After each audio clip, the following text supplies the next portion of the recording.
I'm a little late telling the story because I wanted to tell it on New Year's Day.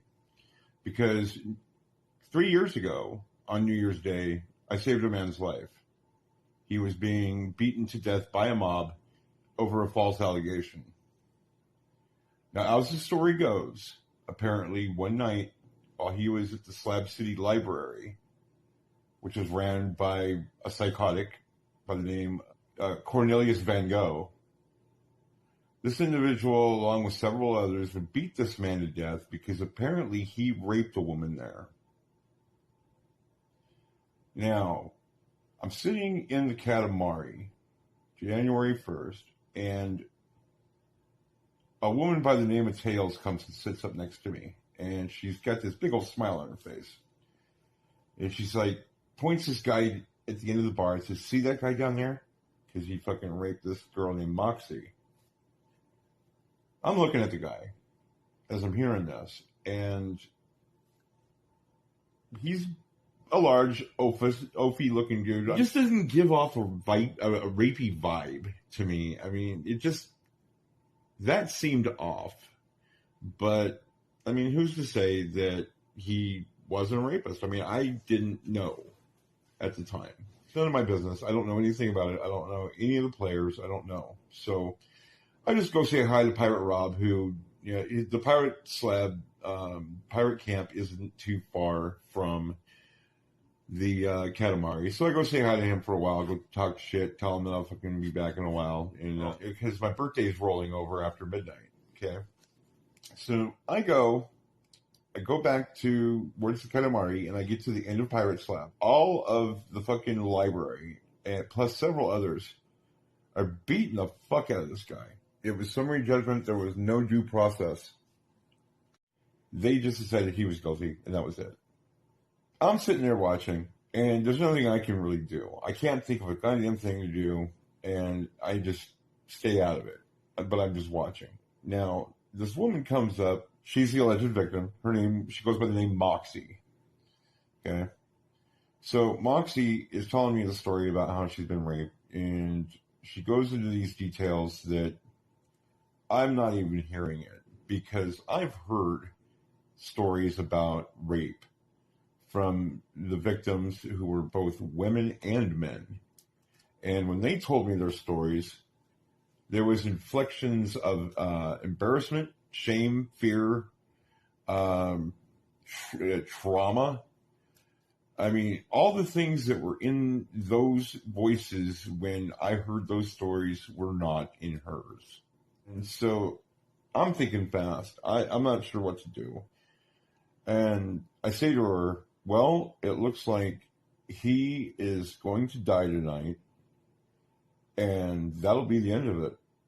But you get to suffer for the rest of your life at the humiliation of the rape, always going to be lingering in the back of your mind. Now, is this fair that he gets to die and suffer no more? Or would you like to go ahead and just tell your story to the cops, or like make a report and see him suffer for the rest of his life as a sex offender?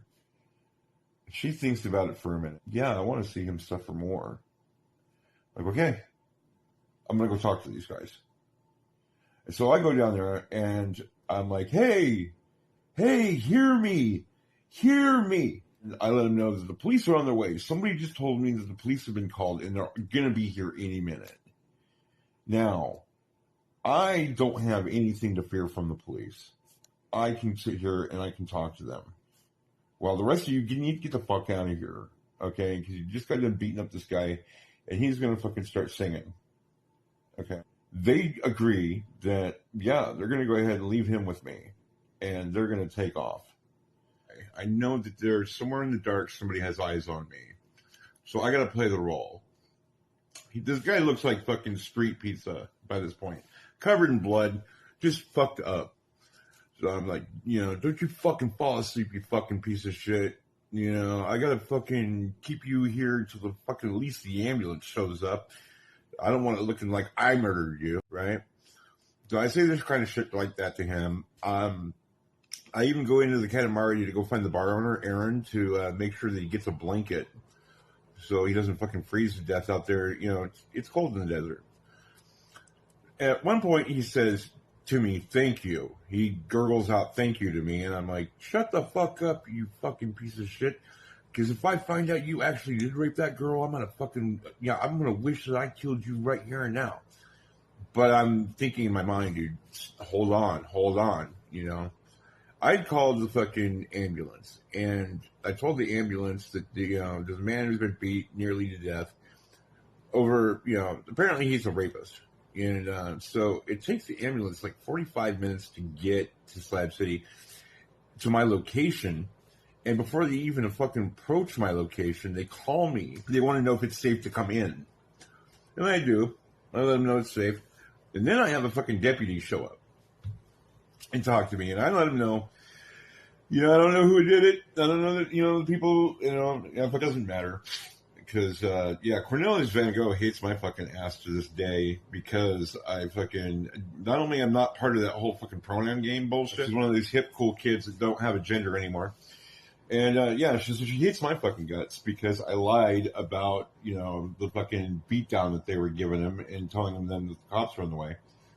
He needed to get fucking airlifted out of there. He was beaten so bad.